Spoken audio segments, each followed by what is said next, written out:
Are you not entertained? Hey, everybody, we're all gonna get laid. Great Scott! Tell me, do you bleed? I hate snakes, Doc! Merlin, you're a fucking genius. Do or do not. There is no try. I have an army. We have a Hulk. Welcome to Earth. I'll be back. You shall not pass! Winter is coming. You're a wizard, Harry. Oh, jeez, Rick. Yippee-ki-yay, motherfucker. We came, we saw, we kicked its ass!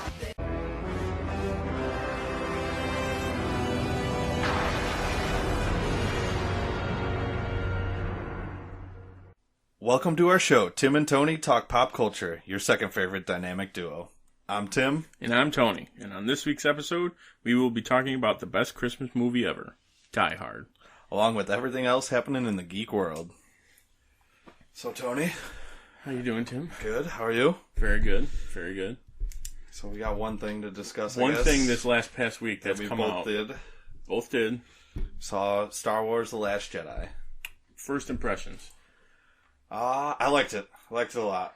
I don't understand all these petitions. Well, I do because people are crazy. I do. And before we actually ever get into it, we'll probably talk about it very much in depth. Yeah. We will spoil the movie. Yeah. So it's up to you. We'll add in something to get you back in, put a timestamp or something when we get back out of the spoilers. But it was, I liked it. Yeah. I mean, I could see what people have issues with. Yeah, there's a few scenes that I thought were a little goofy, but then, like... It's a Star Wars movie. Yeah, It's going to be goofy a little bit. You can't please everybody, too, so, like... Oh, definitely not. And they're giving this guy 3 more movies to do himself, which I'm actually kind of excited to see what he does with them. Exactly. If he had one movie to do all of this... He did a lot to try to distance himself from all the previous movies, it seemed like. Yes, it was... It was very much in the same world, but it was almost like a separate movie. Yeah, I think a lot of it was people... It's funny because people were complaining about Force Awakens for being too much exactly. like A New Hope. And this one's completely different from Empire, but people are angry about that. Like, they wanted it to be like Empire. People just gotta pick one thing or the other. Yeah, it's funny that they're signing petitions. Yeah, I don't think those will... No, they're not going to do anything. Those won't go anywhere. No. And they want it to not be canon, so they could just do an 8 again. It's even more absurd. So now we would have 2 episode 8s. That would be ridiculous. Yeah, that would screw them with the canon anymore. If they do, let Patton Oswalt. let him write it. Now they can literally bring anything. Episode 8, number 2, and have Patton Oswalt do it. It'll have nothing to do with any of the canon. It'd be great. It would still be a great movie, though. All right, so we'll dive into that movie in a different episode, I think. Yeah, I think that could be on its own. Yeah, like a whole Star Wars centric episode, even. Yeah, we'll do a whole Star Wars episode. So, but I enjoyed it. As did I. It's one of those. It's a good movie. It is. You can rewatch it, and I think it would probably be better on a second or third watch. Yeah, just you like notice you'd be a few able to, more things. Exactly. And pay attention to other parts. Yeah, it was good, though. This just in. Time for some Geek news. Clark Kent, just a mild-mannered reporter. He doesn't want to be famous, and I'll make him infamous. General, haven't you ever heard of freedom of the press? Well, I'm not a cop. I'm a reporter. Gossip, rumors, panic in the streets. We're lucky. Vicky Vale. I'm intrigued by Alex's giant bat story, so I've done some... Oh, the Batman. Nobody cares about Clark Kent taking on the Batman. It is not. I resent that. Slander is spoken. In print, it's libel. The police won't help. The press has to do the right thing.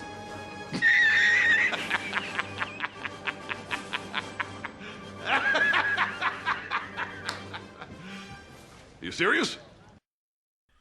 All right, first up, this happened a day after our last episode aired. Disney purchased Fox for $52.4 billion. Purchased their, movie and TV, and I think they're renting out their studios. right, and stuff, or their lots. Yeah, they're what filming doing. studio lots. Yeah, Fox but they're still keeping has- Fox is keeping all their like news and their Exactly. sports, and it seems like they're going to build on that from this point on. Yeah, which is probably a good move for them. Which is what I would say. It's funny how much stuff you now look at how much Fox owns, and now Disney owns all of it. Like no, it's all under one roof. Die Hard. Speaking of, what's it? Oh, I had another one and I forgot what it. But Anastasia. They It's actually going Disney route. Oh, really? Anastasia is now part of it. They actually owned Star Wars: A New Hope. They owned because what was it? George Lucas had merchandising, or no? What was it? He had film rights, and then I think he got a percentage of what the film made. Whatever he did, I know what he did was the absolute right thing to do because he's just still getting money from it. Yeah, and that's how he made enough money to start his own production. Yeah, exactly. So that's why all the other ones are owned by him, or were, and now we're owned by Disney. But now Disney owns all of them. So they can release all of the 6 previous films, the original trilogy and the prequels in like a box. They're absolutely going to do a box set, but now they can for next. Now Christmas. they have the rights to do it. Yeah.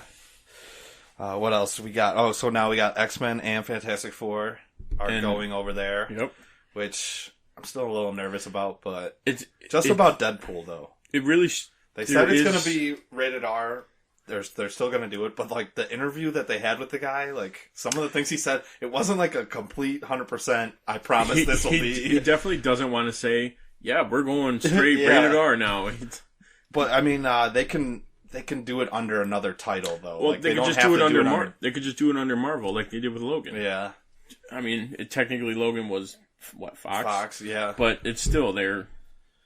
Disney owns Marvel. It wouldn't be under. You wouldn't see the Disney castle before. Right, you're not going to see the castle. Which, okay, fine. They'll still get all the money from it. And then we were talking about earlier, Patton Oswalt's. If you haven't seen Parks and Rec, there's an episode where Patton Oswalt does a filibuster.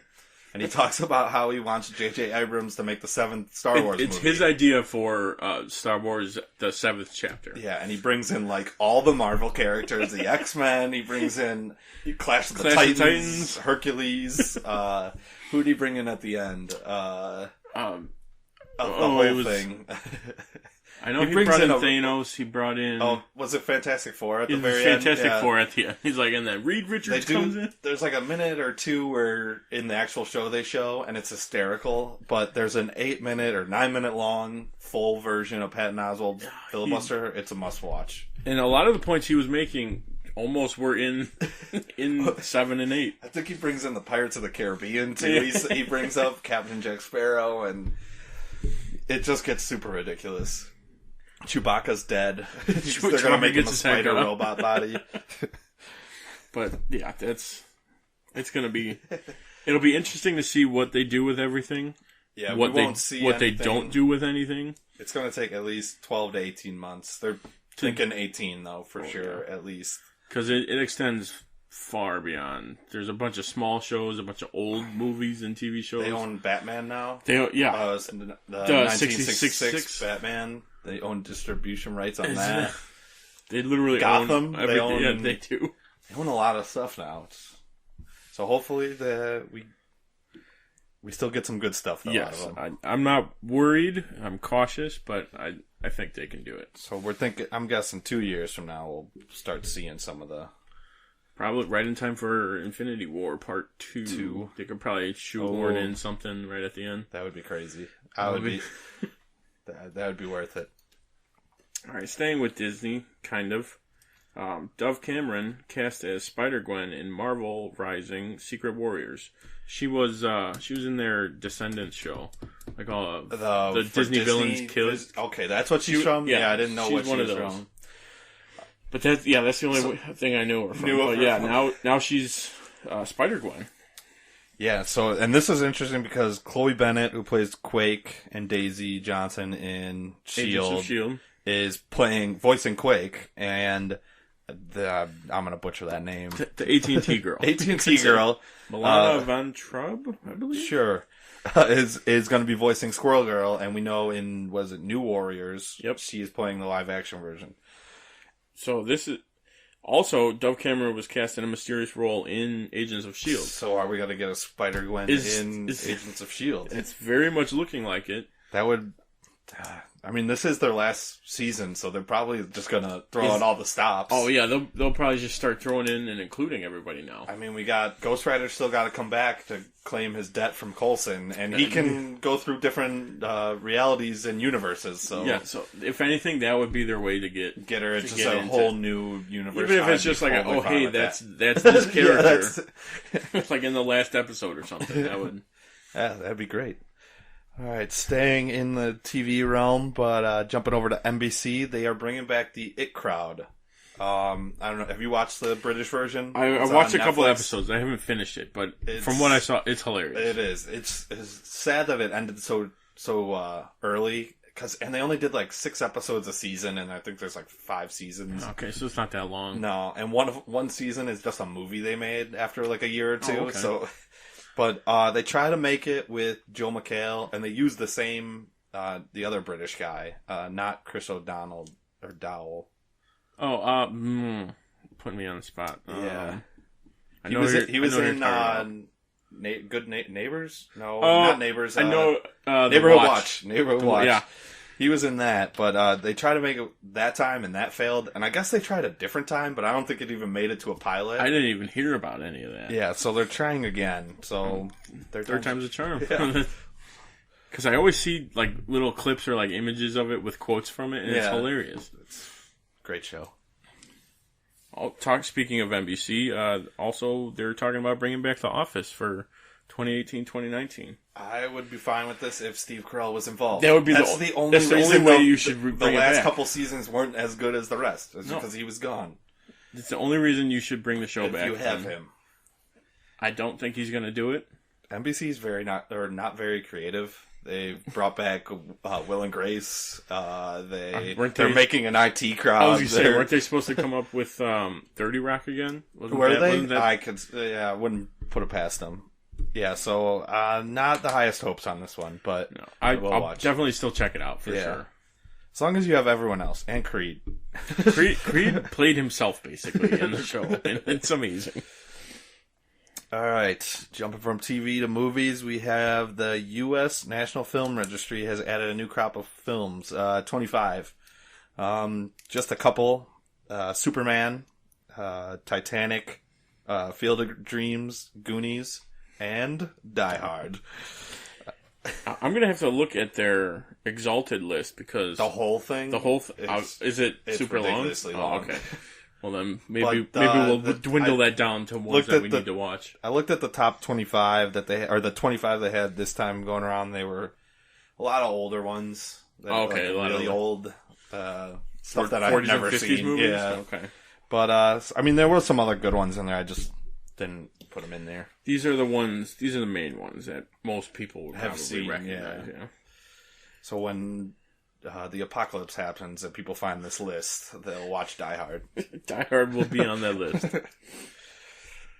Staying with movies, director Matthew Vaughn is planning a Kingsman 3. This is a no-brainer. Yeah, I think he had that when they approached him for the first one. I think he's like, I got 3 movies in mind. I want to do all 3 of them. Yeah, and which they've been working out. Yeah, they've been working out for him. I know, and they set it up perfectly with Channing Tatum coming in for the third one. Yeah, and now supposedly they want The Rock to come in, which would also just make it over the top. Yeah, as the villain. Make him the henchman though. Don't give him a lead. Don't give him a lead because it would be funny if he didn't have a lead. Give him like a Dave Bautista role where he's in a bunch of movies for very, very short amount of time. Yeah. Besides Guardians, but like James Bond and Blade Runner. Yeah. He is also he said he would rather work with DC earlier in the week, and then we found out that he was actually in talks with DC to helm one of their films. Yeah, he said nothing against Marvel, but or DC. He said, but if there's a movie franchise he thinks that's really not doing so well, he'd rather do that because there's less pressure on him to make a good one, and if it does succeed, it's like, oh, okay, no losses here, everyone wins. Yeah, I think that's why it took like Kingsman and all those, because he gets to start from scratch and build his own thing. Yeah, he doesn't want to try to. Okay, he wouldn't take a Batman because it's been done so many times. Exactly. But I mean, he could probably do one of those most obscure characters, and it'd be great. It'd probably be one of their better films. That's the thing. I think they should do more one-offs and random storylines, not necessarily connected, but different worlds or different timelines. And stuff. Yeah, definitely. Okay, jumping over to CW. Wentworth Miller filmed his last Flash episode will film his last Flash episode in January. But he says he is up to return. I thought he was already filmed it. They had teased it a while ago. I was going to say, I thought he said he was finished with it a while ago. He must have gotten another contract for a couple episodes and is jumping over. Or maybe that was just for Legends of Tomorrow. That was his last episode. It might have been. They filmed already, which I could see that. I think they contract him separately for each show. Yeah. So that would make more sense. Him and Heatwave, Rory, look like they're having the most fun though, because he's played like 3 different versions of the same guy. I think he said this last one is like his favorite one to do. It's more over the top, and he gets more range to do it instead of just playing. Yeah, he the looks stoic like bad guy. Looks like he's having fun. Oh yeah. Also, Killer Frost is possibly going to be the replacement for Firestorm on the Wave Rider. Yeah, I doubt it. I doubt it. Because I the picture is definitely from the crossover event. Yeah. If it isn't though, that'd be great. That would Replace be cool. Firestorm with a nice character, and you have 2 and ice. she's literally the exact opposite of him, except for she changes into the person. Like there's she's not always Killer Frost, so right? Very similar. But just opposite. They need another scientist. That's true. She would literally fill all those boxes and all those roles. Just need a mechanic. They can hire anybody for that. Some guy off the street. Alright. Staying in DC TV, Titans just released their first pictures of Hawk and Dove, which is Alan Ritchson and Minka Kelly. So Thad Castle, and what's Minka's from Gossip Girl or one of those shows? One of those shows. Oh no, Friday Night Lights. I know she was in. Yes, I looked her up right before this too, and I can't remember what the other thing she was in. Something else. But yeah. Wasn't Alan Richardson? Didn't he play? He was Raphael. Oh yeah, Ninja Turtles. That's Aquaman. No, Aquaman. Yeah. Okay. Yeah, it was Aquaman from in Smallville. I really wish he was going to be Shazam though, but I'm fine with him being in DC as long as he's got a role in there, and I'm sure he's been doing pretty. The outfits look great too. They do. They show him. They look like they would be in the same show with the Robin. That we've seen. They look very similar. Staying with TV, some Netflix news. Bright comes out this Friday, 12/22. This looks awesome. That's one with Will Smith and guy from Avatar, Sam Worthington. Yes, you're right. It looks cool. This looks like it should have been. This is what Suicide should have been. Yeah, absolutely. When you see what it looks like, because no one interfered with it, or right, they let Netflix let them make the show, let them run it, do all the things that they wanted to with it. Yeah, I'm gonna watch this on Friday. Can't wait. Awesome. It's gonna be good. And I guess the main guys it was all like prosthetics and stuff. Not really, probably just CGI. He's an orc. Yeah.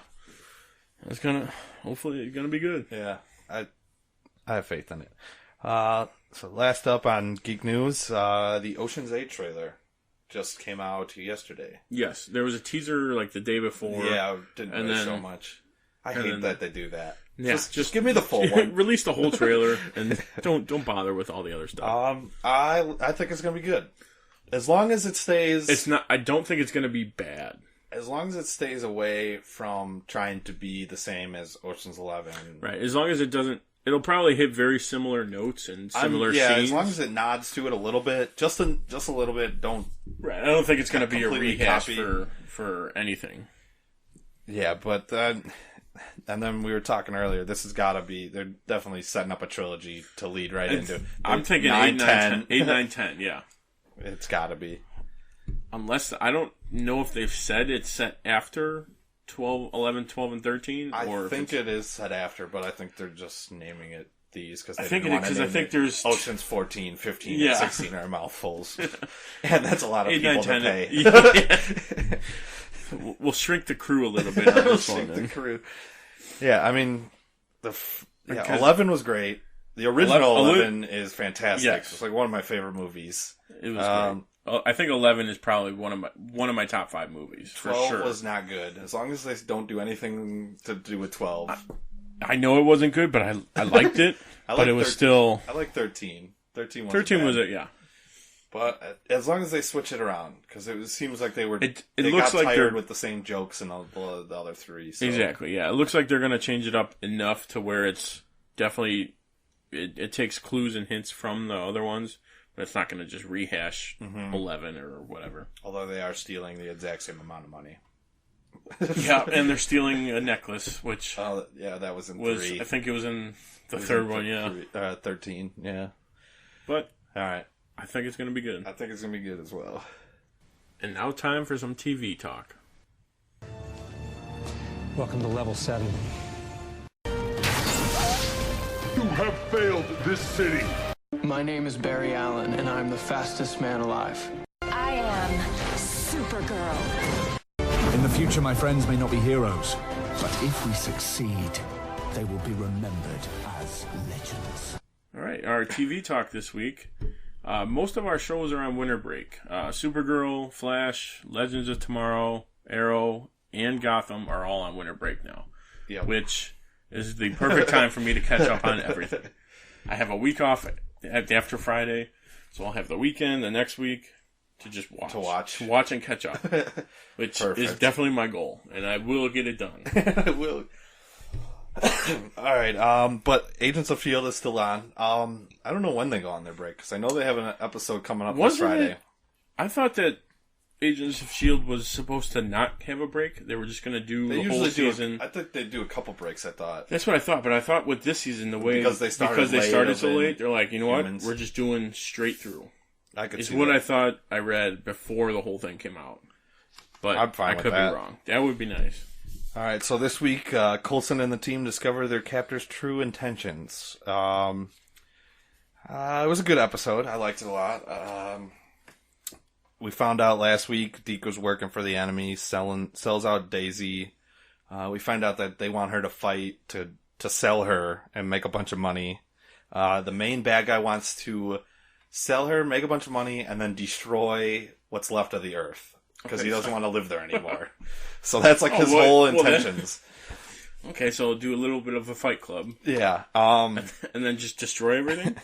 We meet a new Inhuman who can read minds. So I right away thought about Flash. Like how one guy could read minds and then they killed him right away. So I was like, I really thought this guy was going to be bad. But same concept. Turned out to help a little bit. There's a part where Mac... I think Yo-Yo says, you're from Naperville or something, and I couldn't stop laughing.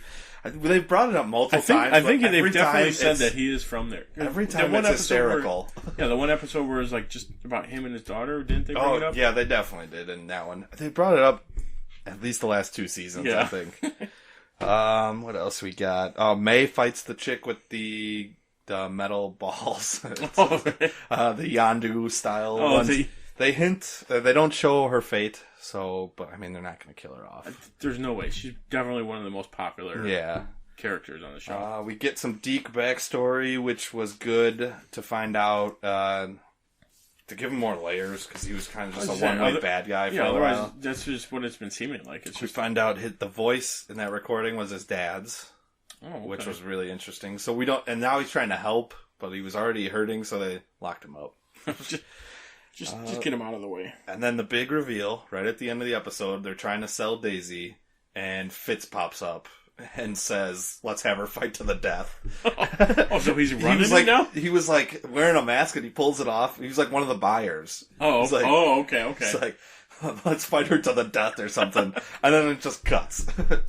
But that's how you... Yeah, so next week we got... they show what happens to Fitz after he doesn't get taken by those guys. Yep. And Nick Hunter's going to help him break out. The return. Oh, I can't wait. So good. And it looks like it's going to be comical, that episode, too. So. Oh, good. Because most of them, haven't they been fairly kind of serious and the first 2 were... had a lot of comedy, I think, and then they kind of switched gears to give us more story about how bad the world was and stuff. But that is it. So next week, we'll see Hunter again. Can't wait. Time to explode. 'Cause I'm TNT, I'm dynamite. TNT, and I'll win that fight. TNT, I'm a power load. TNT, watch me explode.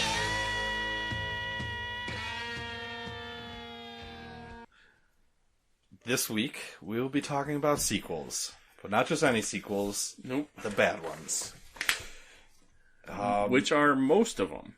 There are some that are just decent. They may not live up to the first one, but I mean, some of these are just, they ruin the first one. Most of the straight to DVD ones are all terrible. Yeah, there's a reason they're not getting theatrical releases. I mean, just by looking them up, I mean, there was Home Alone. Anything after, I don't even think 3 was in theaters. I think they were all DVDs. I think the one where they switched the kid was the first DVD, and it's not good. No, you can't just switch someone like that and then expect it'll go well.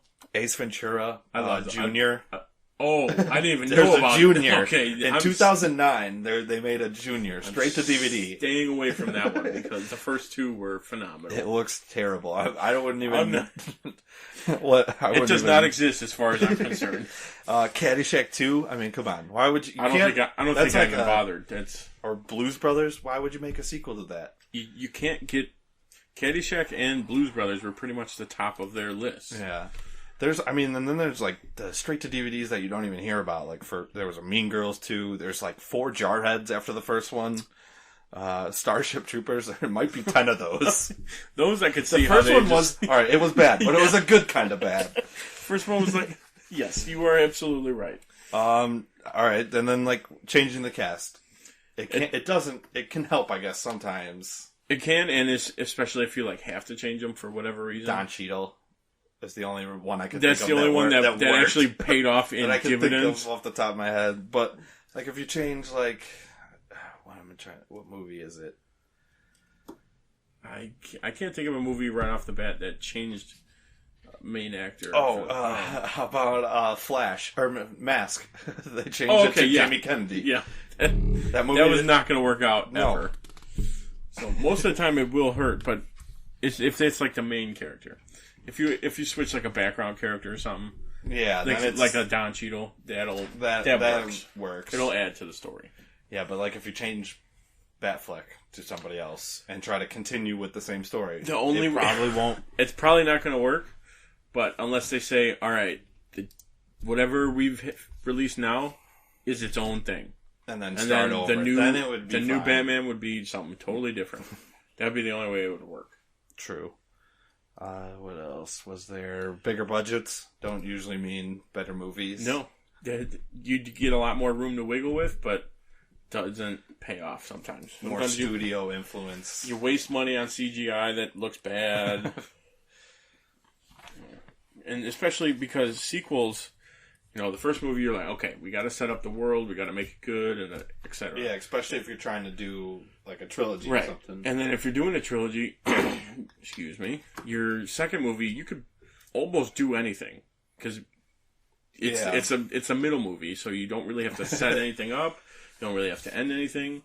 That's for your third movie where you tie everything together. And Spider-Man 3 is the biggest example. Spider-Man 1 and failing. 2 were amazing. Actually, Spider-Man 2 is one of those rare cases where the second one's better. Exactly. Like Lord of the Rings, Two Towers, better. Better. Empire Strikes Back, better. Spider-Man 3, terrible. Not better. Not better. The list goes on of just bad sequels.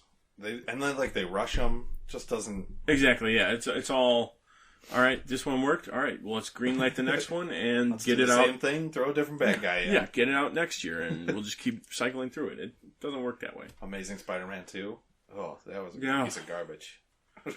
There was the one with Jamie Foxx, right? Yeah, as Electro, where he plays the Spider-Man theme in the power plant. Like what? I don't know what they were going for. I don't know what they were. It wasn't good. It didn't hit. All right. Now that we told you what grinds our gears, it's time to switch our gears and to talk about comic books. It's time for the dynamic book duo. Almost messed it up. It's my first time saying it. It's a mouthful. It is a mouthful. I will have it down by the 3rd or 4th episode, like you did. Yeah. So this week we did Flashpoint. We did it a little different though. We did, which I don't know if it was a product of me not having the book, but I think it worked pretty well. Works pretty well. So for anyone who doesn't know Flashpoint, Barry Allen wakes up to discover that he's in an altered timeline in which the Flash doesn't exist. His mother Nora is alive, who was previously dead, and his father Henry died of a heart attack 3 years ago. He would be in prison in the regular timeline. And Flash and the Justice League and Superman do not exist. And Wonder Woman and Aquaman are at war. They are World War III. Yes.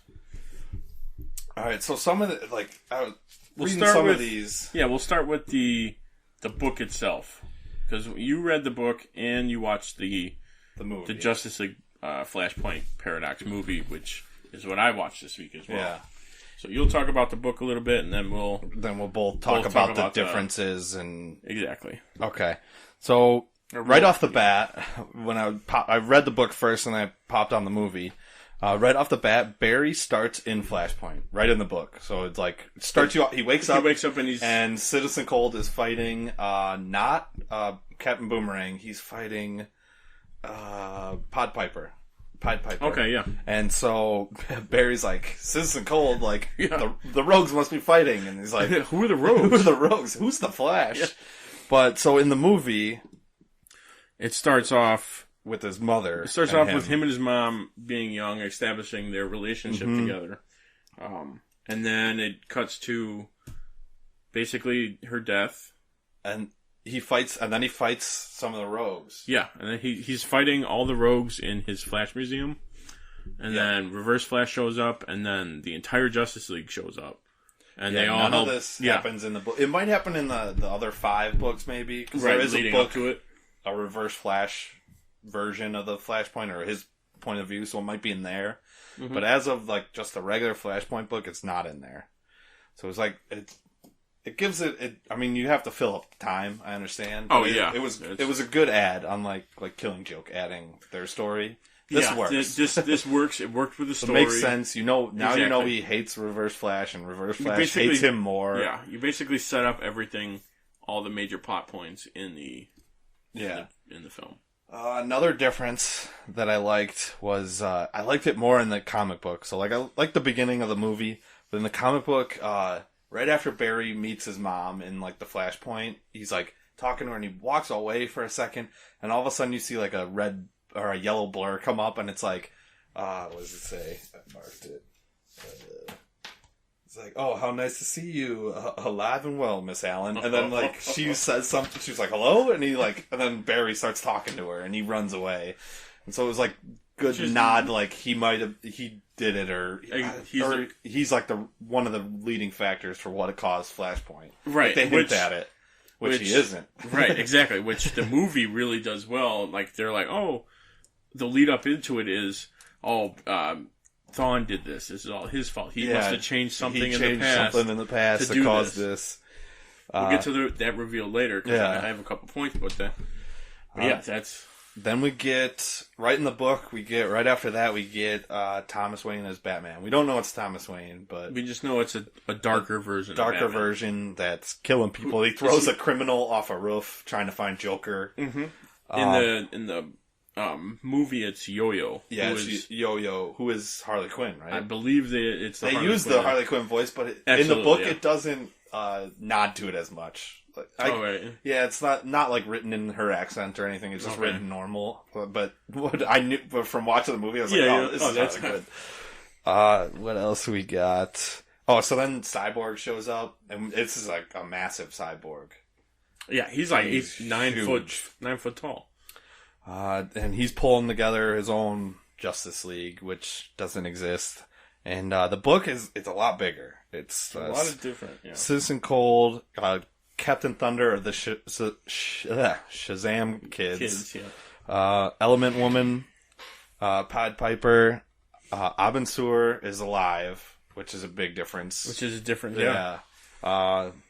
Who else? Enchantress, the Outsider, who I don't really know too much about him. Sandman, and there's a couple other ones that I didn't really know. But yeah, they definitely used the movie is a lot smaller.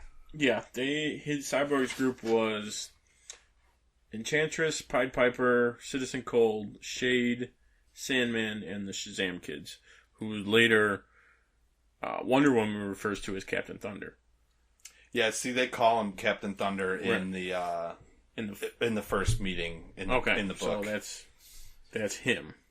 But yeah, that's him. Yeah, for all because intents and purposes, in the Shazam. book, they actually show you Captain Thunder right away, and he's like, "I want my revenge. This is what Wonder Woman did," and he's got like a big scar across his face, like he does in the movie. Okay. So there's like a backstory there that we're not getting, which I think there's a book that just follows like the Wonder Woman and Aquaman story, and I'm sure we get it in there. Oh yeah, that would tell more of the story.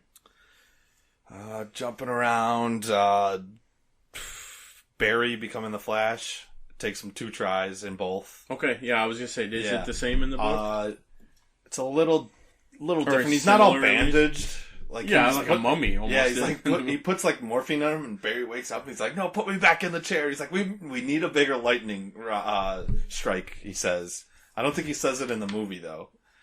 No, but he does say when he is looking for when he's trying to repeat or recreate the accident that made him the Flash. Yeah. And then that doesn't work, and then he does it again.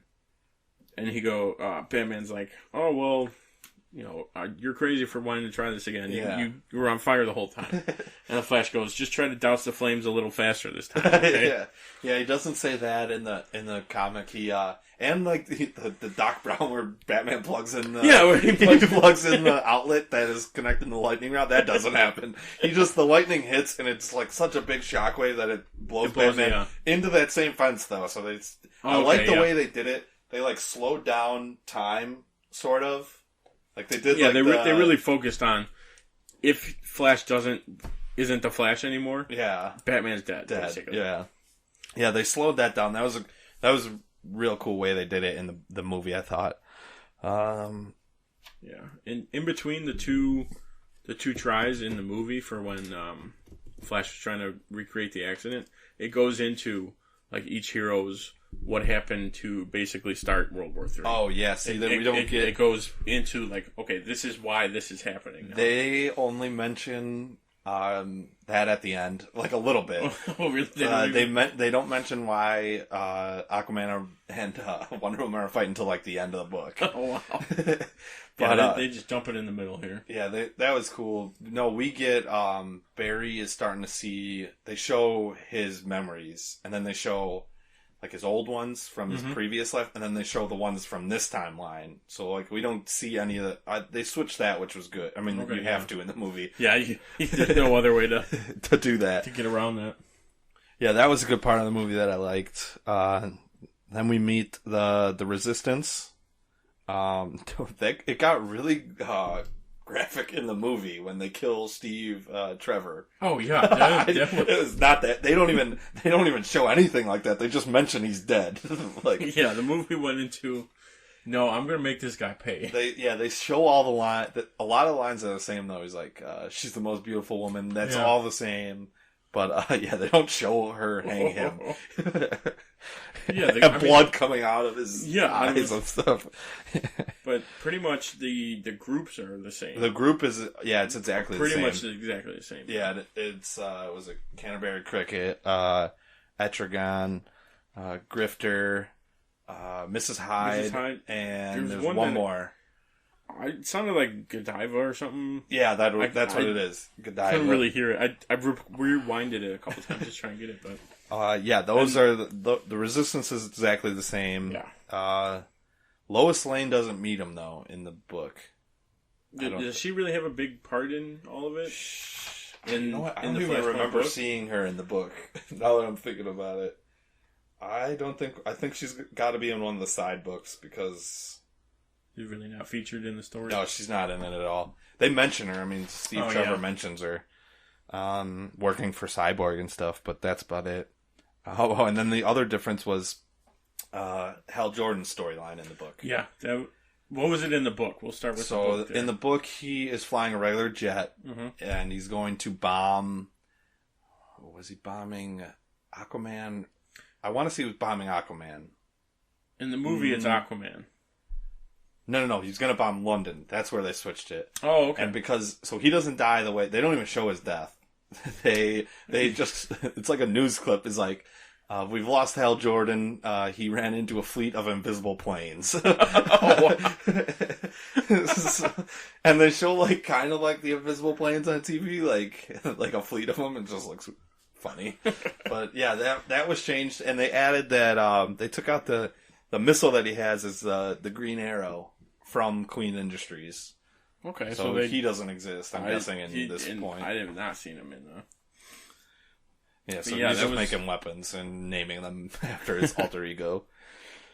Yeah, so that was different than the movie was. The movie was he was a pilot that the government brought in, where they showed him. They showed him Abin Sur's spaceship that crashed into the Earth like 8 years ago or something. He died. And they even said, like, he died and his ring floated off somewhere. Yeah, so it doesn't go to hell. And Hal Jordan's the ring flew off? Yeah. And then he gets to pilot it to try and stop Aquaman's ship. Because he's got basically a nuclear bomb, which is the Atom. Yeah. Like, he is the bomb. Captain Atom. Captain Atom, yeah. Yeah, because the Atom would be a very different bomb. Yes, it would be. But very similar reaction. A lot of death and destruction. But as he's flying there, just a giant sea monster comes up and eats him. Yeah, it's ridiculous. And that's pretty much it. And then the sea monster blows up because he detonated the bomb. Both of them had Superman as a prisoner. He crash landed in Metropolis instead, which was crazy. Right, and the government just took him and kept him underground for however long it was. But so the only difference here was when they're escaping, it wasn't Superman and all them. They were all together, the same group. But Barry took apart all the guns. Barry ran on the water and took apart all the guns and stuff, and then Superman destroyed the last couple guys, right?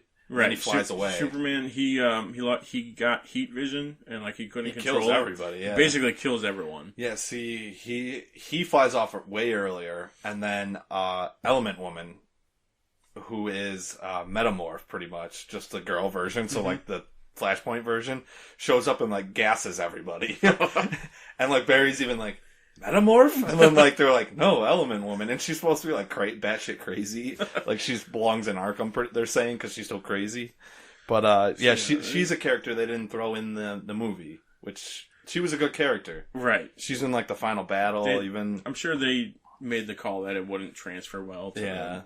Just like the Outsider, no one really knows who he is.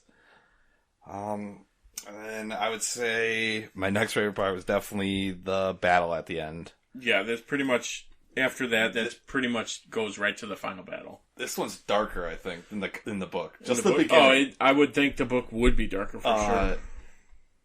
I forgot how Captain Thunder gets separated. Oh, it was the lasso. The lasso. Wonder Woman lassos them, and she goes before they even start fighting. Enchantress breaks them up. And then Wonder Woman stabs Billy right away. So it's like 2 seconds into the fight, Billy's dead already. Yeah, in the movie too, it was pretty early on. He got to fight him a little bit though. A little bit, and then she's like, "Oh nope, gotcha. How do you switch back?" I don't think he throws a punch though in the book. And I think they show him getting stabbed too in the book. They get very close. They cut away to Barry's face. Yeah, they do. While you're hearing the sword go into. Yeah. I guess Billy is the main kid that she kills, but it's implied she kills all of them. Yeah, see, in the book, it is implied. In the book, that's where Element Woman starts protecting the rest, and they're trying to figure it out. Yeah, it doesn't end the same way with the explosion.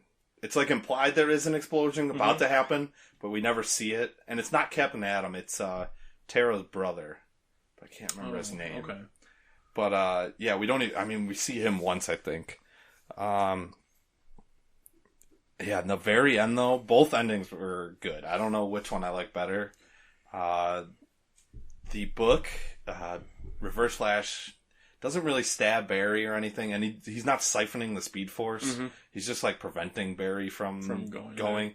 But he's fighting him, and then he stops, and like all of a sudden you just see like a sword coming through the shirt, and it's Batman stabbed him through the heart. He's like, note and more, don't stand still or something.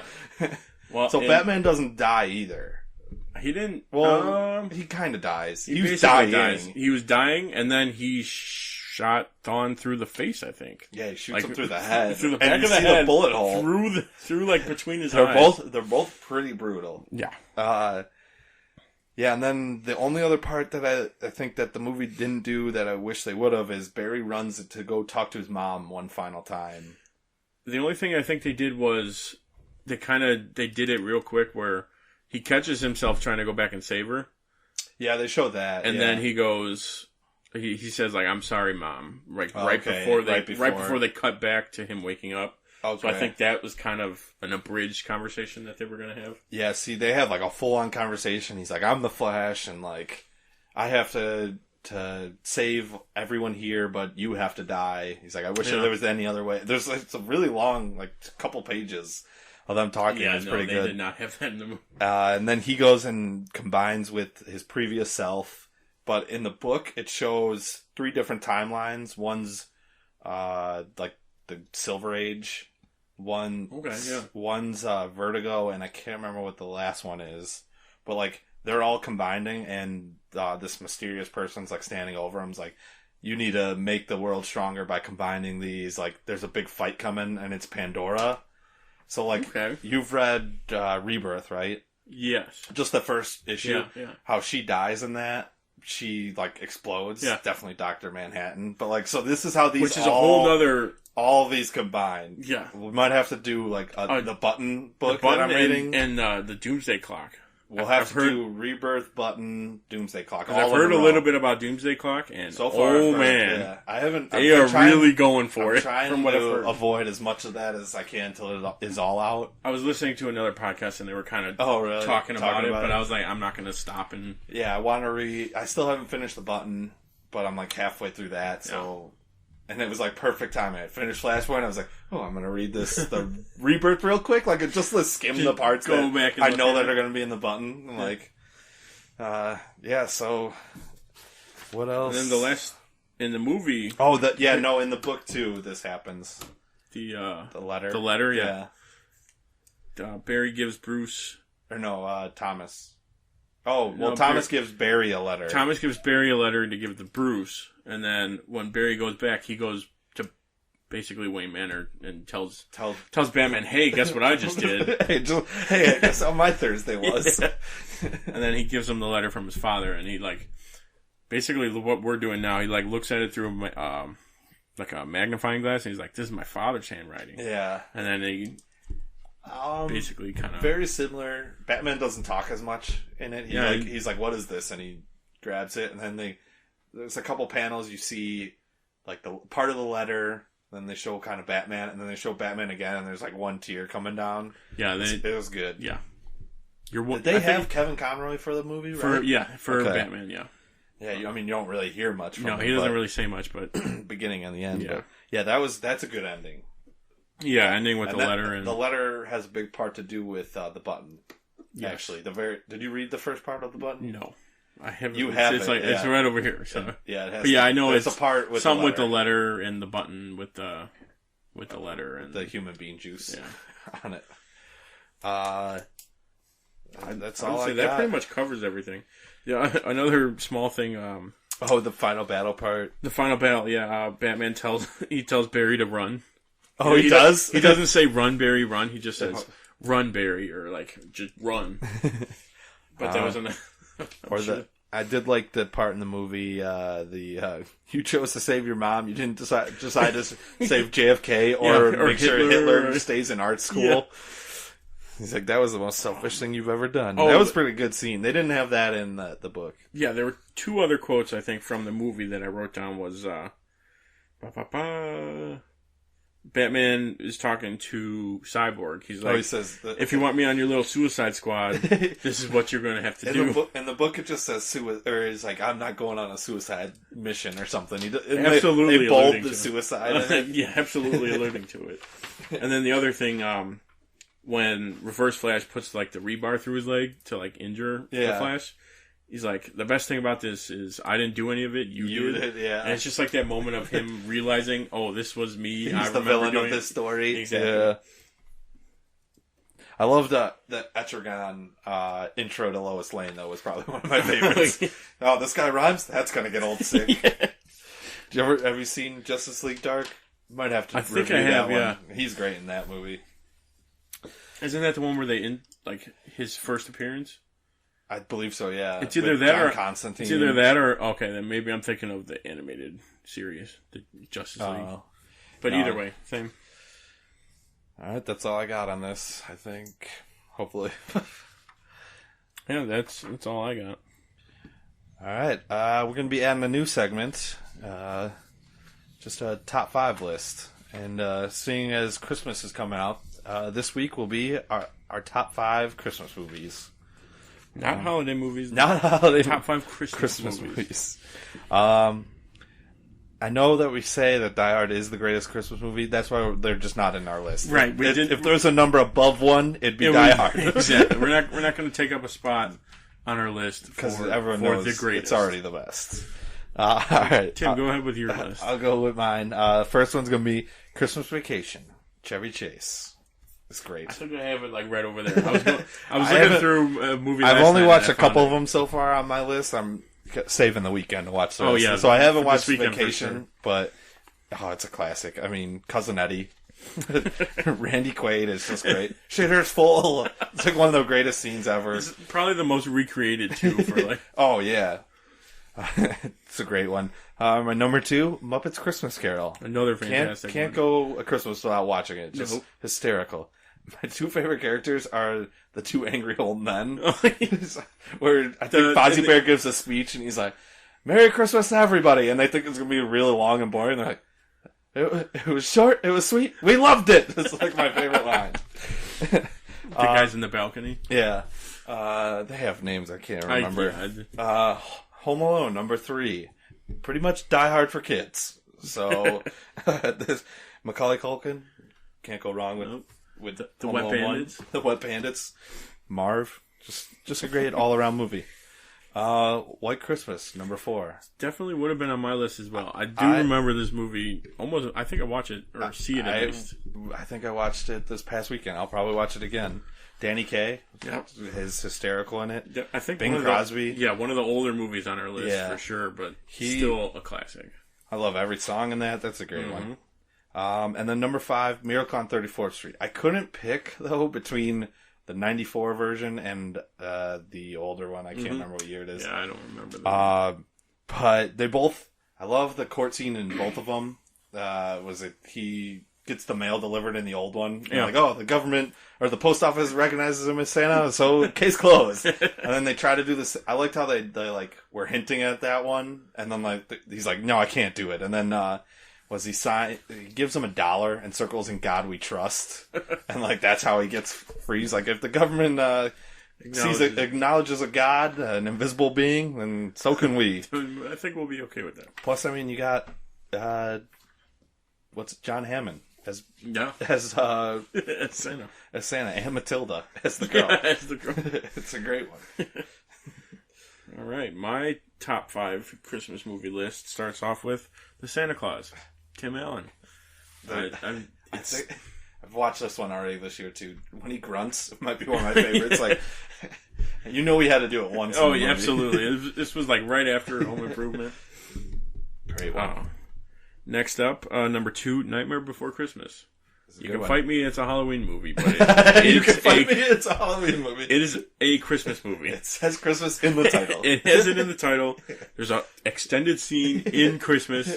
He is Santa Claus for a little bit. It's a Christmas movie. This is a great one. Number 3, Jingle All the Way. You can't go wrong with Sinbad. Most people would go Arnold Schwarzenegger, but no, Sinbad steals the show. Sinbad steals the show. Probably, and I think it's the kid from Star Wars. It is. And he's just as bad of an actor. Doesn't take away from the greatness of the film. No. No, because we don't follow him the whole time. We follow Arnold and Sinbad. And then number 4, How the Grinch Stole Christmas. And then I put Slash the Grinch. I couldn't pick between that Jim Carrey and the animated. Exactly. I love the animated because it's the animated and it's the original one.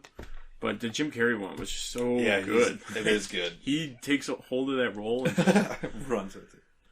And then rounding out my top 5 list is Elf. I had Elf in my list, and then I bumped it's Jon Favreau. I know. He's in it. I don't think he Actually, I think he did direct it. Yeah, I think he did. Yeah.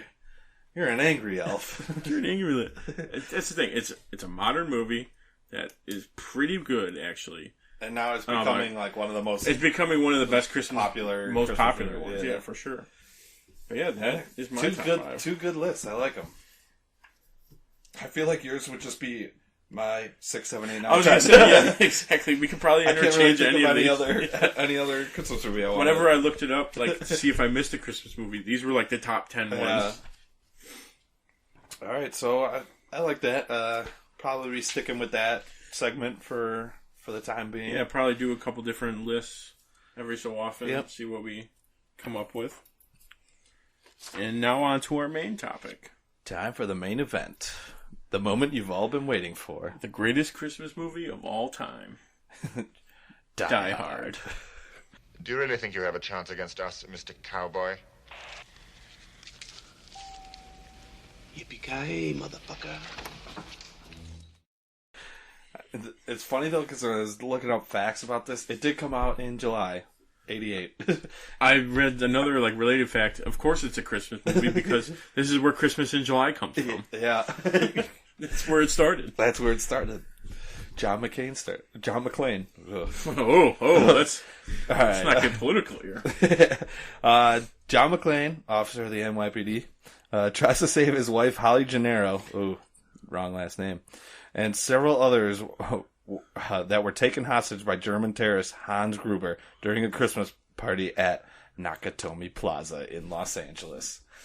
Just a great all-around movie. A lot of movies after this try to replicate the plot, the main idea. We talked about one, Home Alone. Yeah. Was it Paul Blart?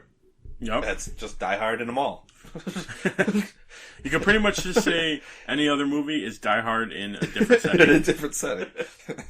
It's my goal to find all of them. We get Alan Rickman in one of his first movie roles. Yep. For those of you who don't know, that's Professor Snape. Or I like the voice of God from Dogma. That's my second favorite role of his. Then Snape. Those are pretty much his really main. Yeah. Fantastic villain though in this. He set the precedent for villains for sure. It's fun. Was it a British actor playing a German, and then there's a scene where he has an American accent. So he's a Englishman playing a German playing an American. Which that's a great scene too. We'll get to that though. Yes, I have a couple of interesting tidbits on that too. And I'm sure you've read almost all of them. All right, we'll just go over. We're not gonna do a whole plot summary. We'll just go over some of our favorite parts, the main points. But I love John has a gun on the plane. This would never ever happen in a modern movie now. I'm surprised the guy's even shocked in the movie though. You think he would just be like, "Oh, okay," just keep going. Oh, you're a cop, all right. Yeah, but I just think that's funny, and the fist with your toes. Yeah. Then, was it Argyle? Great. He's awesome. I wish he was more of a sidekick in all the other movies. They should just bring him back to drive the limo around. I loved when the scene where, at the very end, we're just gonna be jumping around, but at the very end, he rams into the... through the... No, when he rams into the ambulance. Oh, yeah. The scene where he punches the guy looks so bad, but it's like so awesome every time. It's like, alright, we're gonna do the scene, this is how you're gonna pretend to punch the guy. I'm pretty sure he might even move the wrong way at first. But it just wasn't made for fight choreography. And all the music he listens to in the limo is just great. I mean, he's spending the whole time in the limo, just calling bitches on the phone. Like, no, my boss thinks I'm supposed to be in Vegas, just chilling under this this hostage building. Oh, and then the only thing that makes me really mad about this movie, it's not even that I'm angry about it. I'm angry at the character for this. The guy at the front desk is completely useless. Oh, yeah, he comes in and John's like, "Oh, I'm here to see Holly McClane." He goes, "Oh, type her name into the thing." So he types it in. I mean, the only thing we got out of this was plot point that her name isn't McClane anymore. Yeah, it's Gennaro. But then he goes, "Oh, yeah, they're the only ones in the building. They're on the 30th floor." Wouldn't you just tell him that in the first place? Oh, hey, or greet him. Hey, you here for the Christmas party that the only people are here for? Yeah, just something like, oh yeah, the Christmas party, 30th floor. Don't have to type anything into this. You don't even have to look up. Just if you hear someone walking in, 30th. That's all you need to do. You know what? The only thing, though, is that I'm super happy he is the first death in the movie. He gets shot in the head right away. That's what you get for being a jerk. You absolutely have to kill him right away. And just the quotes. This movie is so quotable. One of the most quotable movies. Oh, yeah. Just come out to the coast. We'll get together. Have a few laughs. Just crawling through the... Yeah. I know what a TV dinner feels like. Which, actually, this might be the most realistic Vince. I was just going to say that. He is, like, crammed in there. He's barely crawling through there. I get claustrophobic just watching that scene. Like, how is he going to turn and stuff? How does he get out of there? Yeah, and it's funny though, because what is it, 2 episodes ago we talked about the crossover, and they were literally in they were walking room size, and they mentioned McClane. What else do we got? Welcome to the party, pal. He drops the dead body on the car. Al Powell, Family Matters car. He plays a cop in everything. Pretty sure he played a cop in Ghostbusters. Yeah. Ghostbusters 2. There's a skit from Key and Peele that make fun of him. Yeah. Worth a watch. Let's see. Yeah, that scene's great. And the first time that they chat on the walkies. Yeah. Yeah, is probably one of it's like the best non-action scene, I think. Right. Just showing the two characters. Yeah, because I think Al has been talking to him a little bit, and then Hans starts talking to him, trying to find out who he is. Who's in the building, and it's like what is he? He names off a bunch of cowboys too. He's like, John Wayne. John Wayne. Does he say Billy the Kid? No, he says a couple of them. I know it's John Wayne is the first one though, and then you might say Wyatt Earp or something. Yeah, something like an American cowboy. Though, yeah, and then he goes, "What is?" John's like, "No, I'm more partial to Roy Rogers. I love those sequin shirts." And then we get the first ever in a long line of movies. The first yippee-ki-yay motherfucker, and it's the most nonchalant out of the whole series. It is. He's like backing out into a doorway, and he's like, "Yippee-ki-yay, motherfucker." They do say it in every film. I do know that. And supposedly it was written as a yippee-ki-yay. Really? And Bruce Willis said it wrong? Bruce Willis is like, no, I'm not saying... No. He's like, no, this sounds better. So then they did one of each, and yippee-ki-yay was the one. Yeah, that definitely sounds a bit... Yippee-ki-yay. Yeah, I'm glad they stuck with that. Yeah, they say it in every one, though. And except for our PG-13... The PG-13... Live Free, Die Hard, it cuts out in the PG-13 version. Yeah. He says mother, and then some sound, and then a gunshot covers it up. But that's that's like my second favorite way that he says it, though. I think.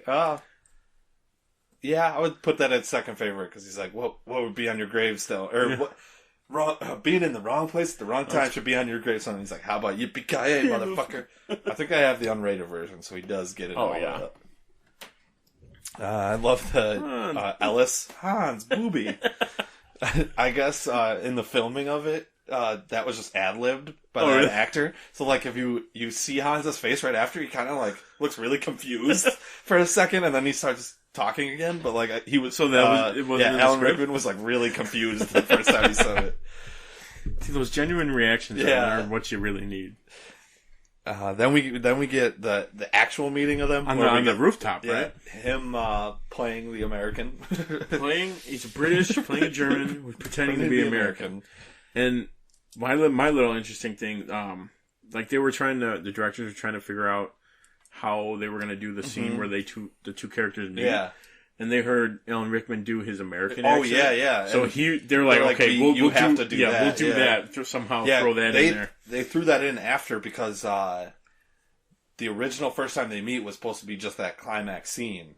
Oh, yeah. Yeah, where he shoots him and then he falls off the roof. Yeah. That's the originally in the script, the first time they meet. So and then they heard that accent and they were like, so we got to throw this in there. We have a perfect idea for how you guys works, meet. You can do it. Just go. Yeah. I also like, was it the glass scene? Like he's sitting there. He's just like, oh, shoot the glass. He says it in German. Yeah. And then the guy looks at him like, shoot the glass. And he starts shooting it. But that conversation which is absurd because the whole scene, there's just glass literally everywhere. But that conversation that he has with Powell in the bathroom, he's pulling it out. And he's like, we got a pool running on if you're going to survive or not. He's like, put 20 on me. I'm good for it. Yeah. But then, like, so they that was a good scene, though. It's like, it's showing little jokes, and then he's like, hey, but find my wife. You'll know by the time this is over. Because he was still, I loved how he was going by Roy, too, from Roy Rogers. Roy. He even laughs when he says, he's like, call me Roy. Got a big smile on his face. But I wish they would have used Powell in more of the movies. I mean, 2 they used him, but not enough. Like he's still in LA. There. Yeah, 2 was in DC, right? 2 was DC. Yes. Yeah, at an airport. Yes, it was. Yeah. Okay. Yeah. Because then, so he calls Powell in LA. No, it was in New York. New York was 3, and 4 it was LA because it was the cop's brother who wrote him the ticket or something like that. The 2 cops that when he pulls up. Oh, yeah. That was in the airport? Yeah. Yeah. Where he parks the car, or the car dies. The car dies there. He's like, oh, well, it's not my problem. Just leave it there. Yeah, what else? Oh, that fire hose scene where he jumps off.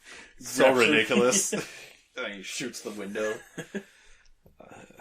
Again, a lot of movies taking, like, if you're jumping off a building, shoot the glass first, and then go through. Don't try to kick it first. No. Yeah, he's kicking it with his glass-filled feet and stuff. Like, I love how after, like, I think it's like after the first action scene, his white undershirt is completely brown. Oh yeah, it's like a brown shirt with like red. After the first scene, though, it's like he runs a little bit and it's completely brown.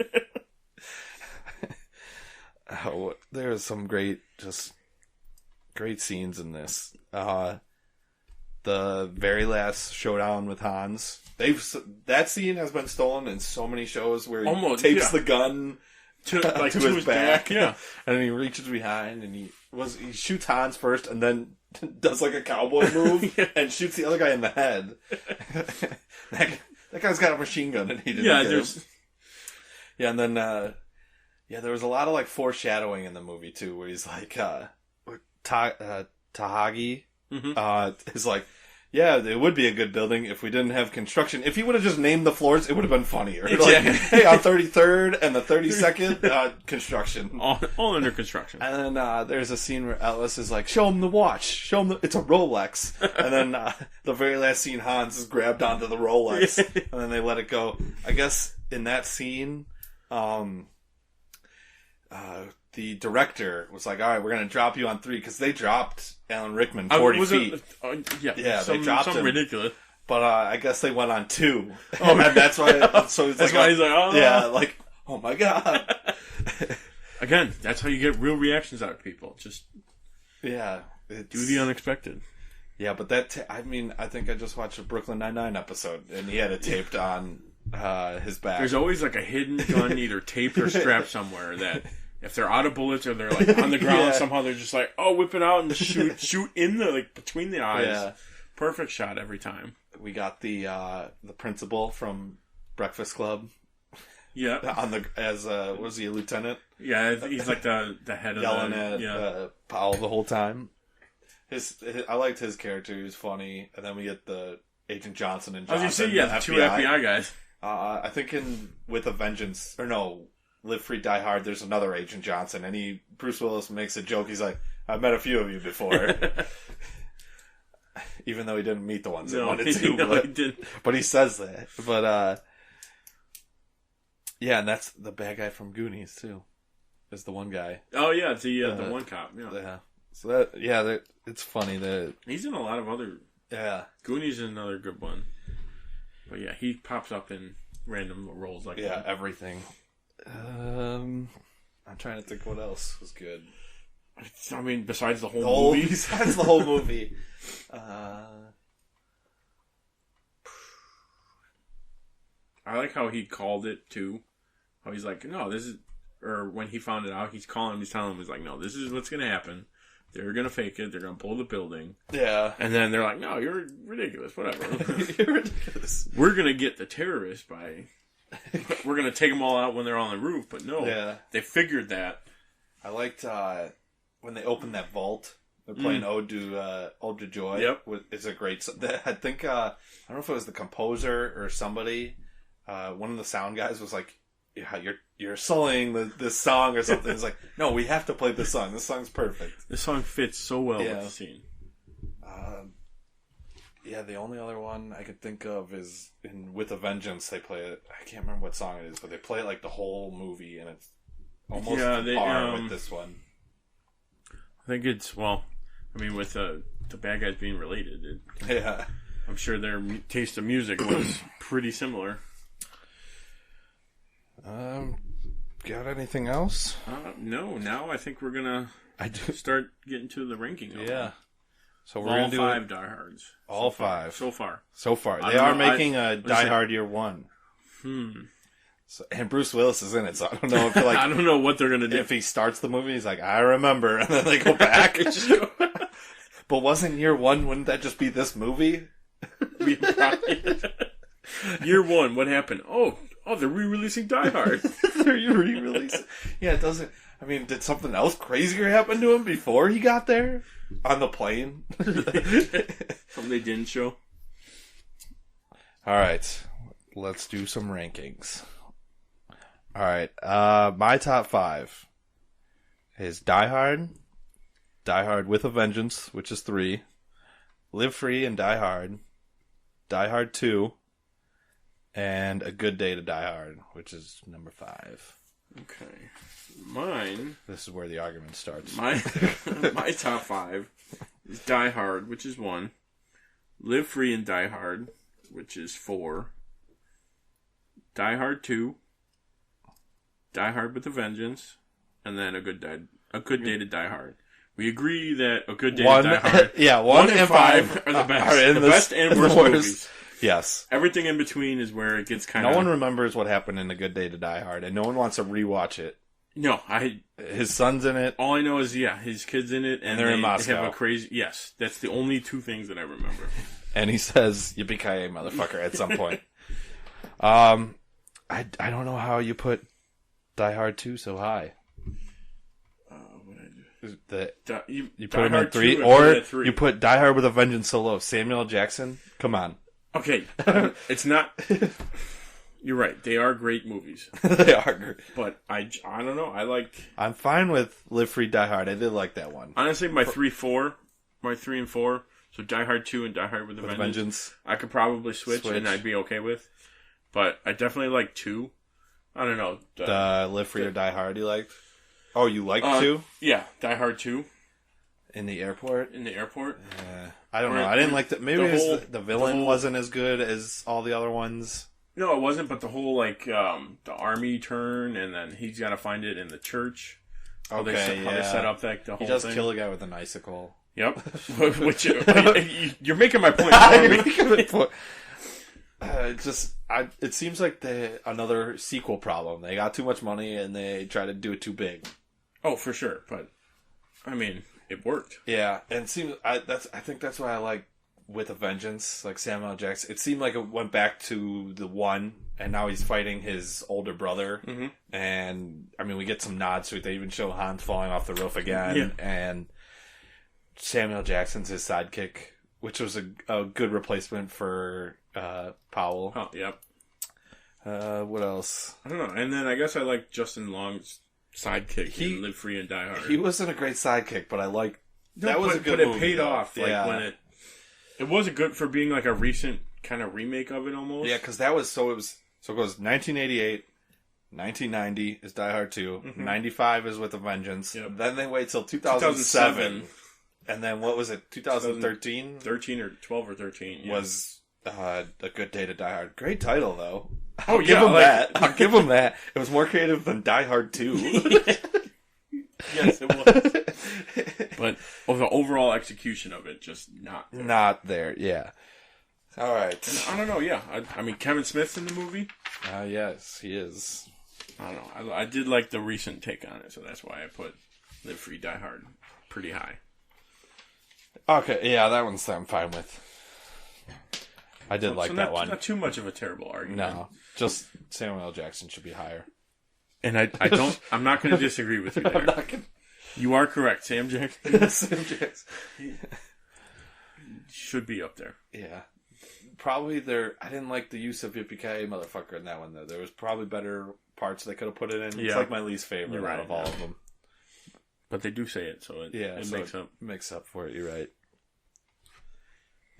I got a couple questions from that one, too. All right, so that's our rankings for Die Hard and our whole main event. Now we're on to some TVT trivia. Truth is, I am Iron Man. I'm Spartacus! I'm Spartacus! I'm Batman. I'm Wayne Brady Betts!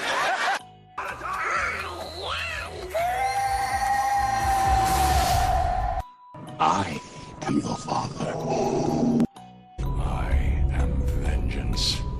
I am the night. I am Batman! I am the Clit Commander! I am Groot! Yes, I'm Batman. I'm rich, biatch!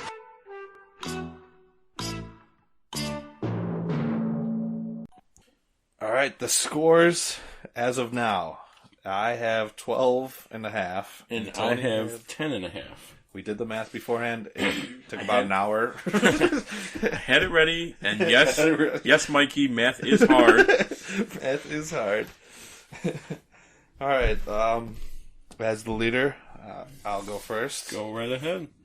All right. I don't feel very confident, but all right. I've been wrong before. Who am I? I'm a legendary hacker, and my real name is Freddy. I'm looking for the character's name, though. You're a hacker, and you're... Oh, boy. So I can't... Yeah, I know who you want, I guess.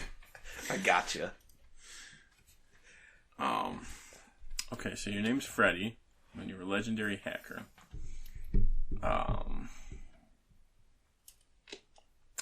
Do I have to give the character's full name or just a nickname? The nickname. Warlock? Oh, you son of a bitch. Yes! I was hoping it would be... I had, as number 2, I let John McClane and Matt Farrell into my command center. And then the third one was, I am played by Kevin Smith. I only know that because in the movie he's like, nope, no, I'm not going to help you. I'm not going to help you, yeah. You have to call me by my name. You have to call me by my name. Okay, all right, Warlock. Call the FBI. I'm not calling the FBI. I'm not going to lead him straight to me. All right, so 3 points there. +3. All right. You want me to go now? Yep. All right. I will take the actor, which I don't think is going to be likely, or the character. Okay. In the film. All right. This role is my second in the 80s, after arguably my most famous role, or my most infamous role. I went real hard this week. I wanted to get closer in the score. All right. Second role in the 80s. So it's got to be the first Die Hard. I think 2 was also... It was 90. I thought it was 88. Is it 90? It's 90. Okay. One was 88. Okay, 80 slash now almost 90. Now I found out it's Die Hard 2. My least. But what if the character's in both? Ooh. Throwing a twist in there. Is it Al Powell? No, it is not. No? I will keep going. Okay. Both my early roles were playing antagonistic characters in the films. Or you can describe them as manipulative and well-dressed scoundrels.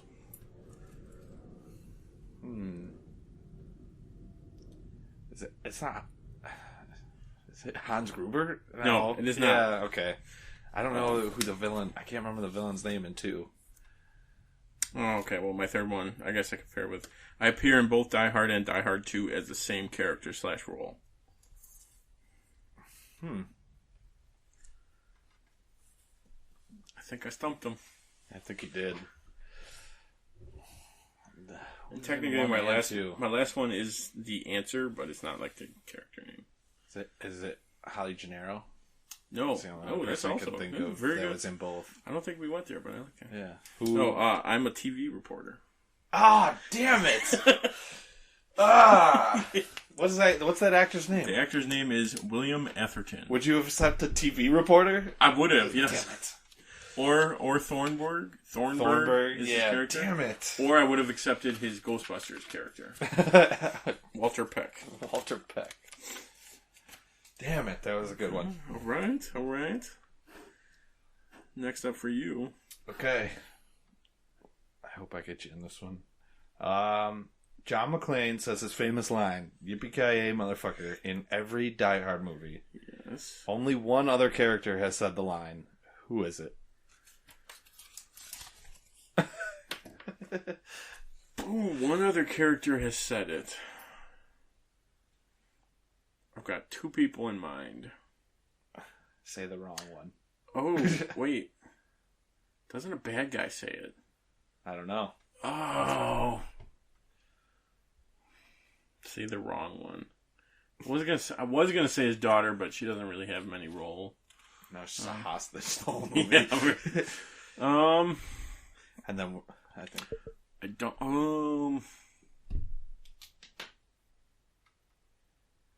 I'm gonna go with, which I do think I'm gonna be wrong, is the bad guy from Live Free or Die Hard. Do I need to know the? No, you don't need to know because that's wrong. Oh, Hans Gruber. See, that was my other guess. I knew. I was like, isn't it a villain? That's like right back to him at the very end of the movie before John shoots him. He's like, "What'd you say to me earlier? Yippee-ki-yay, motherfucker!" And then John shoots him right in the head or in the shoulder. Gotcha. All right, nothing for me on that one. All right. All right, my next one. So I made my film debut in the Die Hard series. Looking for the actor / character. Alan Rickman? Well, yes, it was. Yeah, yes. I'm going to go read through my other ones. Because I want to. Because I want to. My character's family also plays a major part in the Die Hard series, with members appearing... I would have gotten it right away after that one. Since this movie, I've gone on to become very popular and star in high-profile movies that of all ages that can enjoy, and mostly known for my villainous roles. Yeah. So you got your point there. I think I got you on this one though, because I wouldn't doubt it's it. a movie that you said you haven't watched as much. Die Hard with a Vengeance. Yeah. What is the name of the school that Simon Gruber plants a fake bomb in? Oh, it's one of the presidents. I know that because this was part of what I loved about the movie was like the riddle or the mind game he had. Mind game stuff. Yeah. Oh crap. Do you need a hint? Is that the only one you have? What? No, I have another. Okay. I'll take the less points for another clue. It is also the 21st president. Damn it! Okay, actually that helps because I was going to say Jefferson, so... Wrong. Hoover? No. Wait. The G? Garfield? No. Okay. I'm going to give myself 0 on that. Chester A. Arthur. Chester. That's what... Chester A. Arthur. Okay. Damn it. See, that's like one of the facts on my phone. I should know that. Okay. So you've gotten 3 so far? Yes, and you've got... One. I think you can probably get another one here. Alright. It's another Who Am I? I star in the only film where there is no reference to Christmas. I star in the only... Wait, star? Or co-star? Well, I'll say co-star. Justin Long? You want me to keep going? Yeah. Because you have the right movie. I have the right movie. My character shows that I can handle myself in a fight if necessary. Damn it. It's either... Is it his daughter, Lucy? Mm-hmm. What's that actress's name? Mary Elizabeth Winstead. It was either that or Timothy Oliphant. That was my other Also guess. another great actor. I'm giving you a whole one for that. Okay. I do have a bonus question. So do I. This is directly... we're just doing bonus. This is directly from the first movie. There's... I swear to God, if we have the same bonus question, just the way you started it, I'm thinking we have the same question. Alright, there's a scene where Al Pal is investigating the building. And, oh, crap, okay. And the security guard, who's a fake security guard, is watching a football game. What 2 teams are playing in that football game? Damn. Okay, we don't have the same We question. don't have the same... I really thought we did. What 2 teams are playing? They were in Los Angeles, is where the... Los Angeles used to have a team. Oakland and...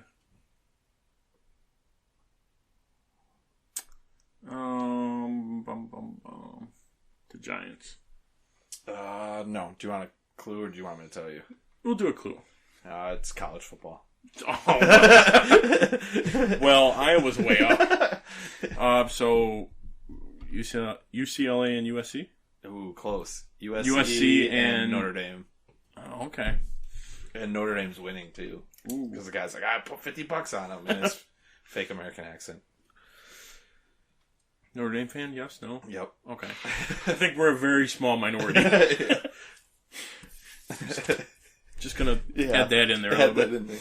All right, my bonus question: how much there is in one scene? How much was gas at the gas station that was featured in the film? Oh man, that is tough. You could see how you started. Well, there's a scene. I'm like, oh my god. Well, there's this.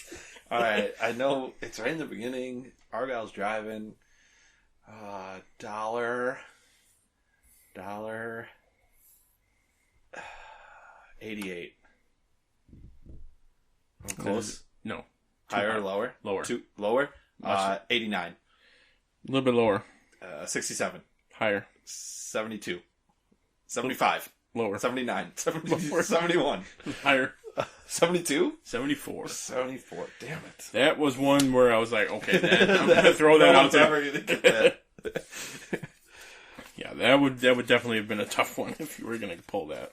All right, you gained one. Okay, so I got 3 points total. I got 2. You got 2, so you have 14 and a half to 13 and a half. 13.5. Okay. See, I told you. I told you this week I wanted to go hard so I could, so you could catch up a little bit. And all I gained was 1 point. I gotta do my research a little bit more. Oh, that's good. So that has been our show today. Hope you enjoyed it. Don't forget to subscribe to our YouTube channel, Tim and Tony Talk Pop Culture, and leave us a comment. You can also find us on Facebook at facebook.com/Tim and Tony Talk. And you can follow us on Twitter at Tim and Tony Talk. And make sure to join us next week when we recap the year's movies and television. Thanks for listening to your second favorite dynamic duo. I'm Tim. And I'm Tony. And this has been TNT. Good night.